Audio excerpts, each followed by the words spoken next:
Pengertian filologi. Filologi adalah suatu pengetahuan tentang sastra-sastra dalam arti yang lebih luas yang mencakup bidang kebahasaan, sastra, dan kebudayaan. Objek filologi. 1. Naskah dan teks. 2. Naskah penyimpanan naskah. Tujuan filologi. Tujuan umum filologi: 1. Memahami sejauh mungkin kebudayaan suatu bangsa melalui hasil sastranya, baik lisan maupun tertulis. 2. Memahami makna dari fungsi teks bagi masyarakat penciptaannya. Ketiga, mengungkapkan nilai-nilai budaya lama sebagai alternatif pengembangan kebudayaan. Tujuan khusus filologi: 1. Menyuntik sebuah teks yang dipandang paling dekat dengan teks aslinya. Kedua, mengungkap sejarah terjadinya teks dan sejarah perkembangan.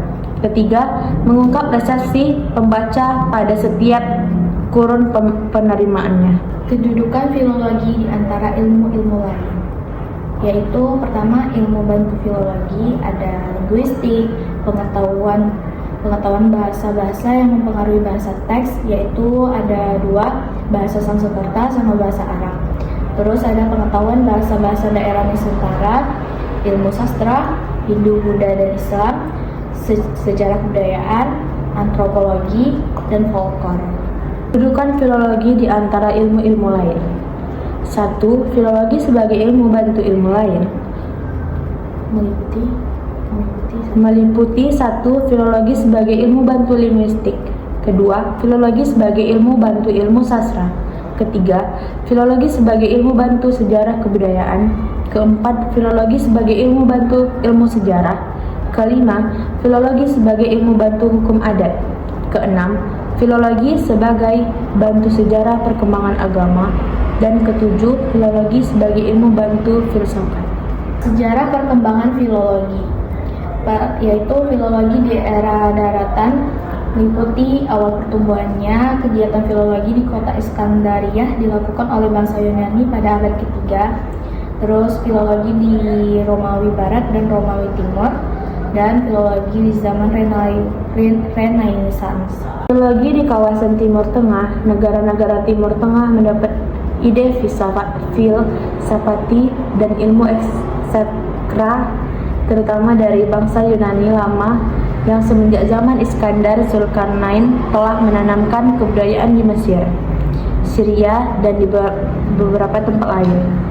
Sejak abad keempat, beberapa kota di Timur Tengah telah memiliki perguruan tinggi, pusat studi berbagai ilmu pengetahuan yang berasal dari Yunan, seperti Gaza sebagai ilmu orator atau oratori, Beirut dalam bidang hukum, Edessa dalam kebudayaan Yunani pada umumnya. Demikian pula di Antioch.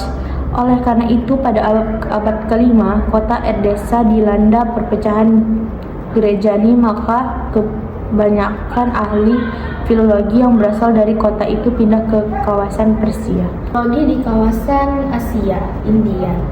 Sejak beberapa abad sebelum Tarikh Masehi, benua Asia merupakan kawasan yang memiliki peradaban tinggi, terbentang dari negara Cina dan Jepang di sebelah timur, sampai negara India di sebelah barat dan Nusantara di sebelah selatan. Filologi di kawasan Nusantara. Kawasan Nusantara terbagi dalam kelompok etnis yang masing-masing memiliki bentuk kebudayaan yang khas, tanpa meninggalkan sifat kekhasannya.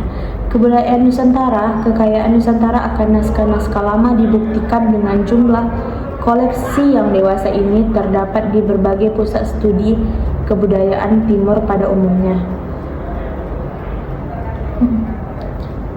Riklas dan Voorhoff 1977, Pigot 1967, Howard 1966, Junibald 1900, Van Rokel 1909, Amir Sutarga Dek 1972, Frede 1892, Kobator 1912. Terima kasih. Terima kasih.